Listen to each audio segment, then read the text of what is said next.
Aaron was tired of city life. The noise, the stress, the endless concrete. So when he found a cheap listing for a countryside house on Hollow Street, he didn't hesitate. A 2-story Victorian, slightly weathered but charming, surrounded by forest and silence. No neighbors for miles. It felt perfect. The real estate agent didn't say much. Just handed him the keys with a too-wide smile and drove away like she was escaping something. The first few days were peaceful. Aaron spent his time unpacking, fixing up creaky doors, repainting the faded walls. But on the 4th night, he noticed something strange. As he lay in bed, eyes closed, the walls made a sound, long, slow, and rhythmic. Not a creak, not rats or plumbing. It sounded like breathing, deep, measured, in and out, the sound of something asleep. Aaron sat up, holding his breath. He told himself it was nothing. An old house settling. But the next night, it happened again. And this time, the floor beneath his bed pulsed slightly, like it was rising and falling with invisible lungs. He didn't sleep that night. Aaron grew obsessed. Every night, the house seemed to breathe more deeply, more loudly. The floors groaned with each inhale. The windows fogged as if exhaling. He tried recording the sound, but when he played the audio back, it was silent. Then came the heartbeat. At first, it was faint. A soft thump-thump from somewhere below the floorboards. He thought maybe it was water pipes. But it didn't follow any plumbing rhythm. It was steady, alive. He placed his ear to the hardwood floor. Thump-thump, thump-thump, a living heartbeat. Underneath his home, he immediately called a local contractor named Dale to come inspect the house. When Dale arrived, he laughed off Aaron's story. "You sure you're not just hearing your own heart, man?" Dale joked. Aaron wasn't in the mood to laugh.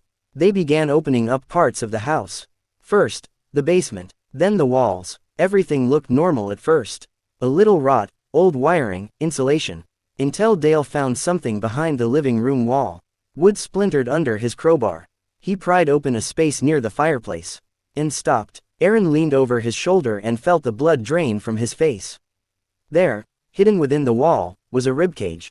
A massive, curving, living ribcage. Its bones were slick, slightly moving with every breath the house took. Dale backed away, trembling. "What the hell is this?"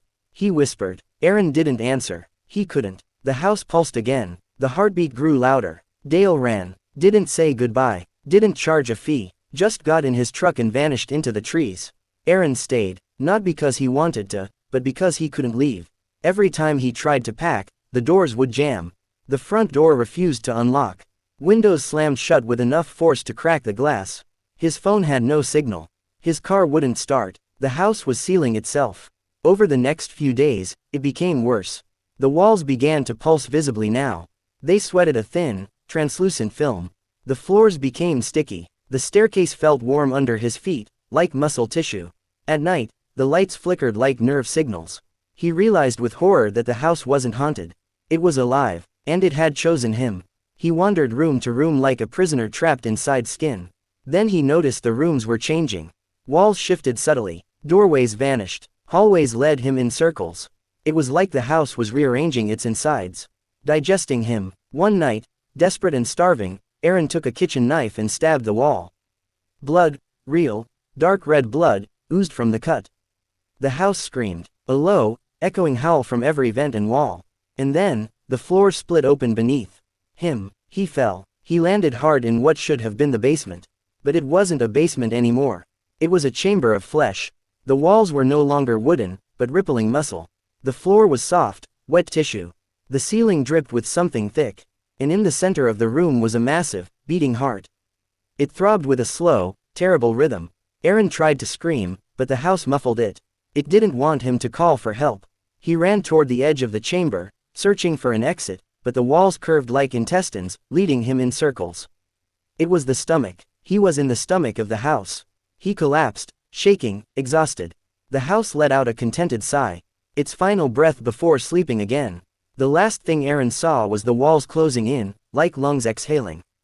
Then, nothing. Outside, the house looked the same. Quiet, empty, for sale again, waiting for its next occupant. Waiting to breathe again.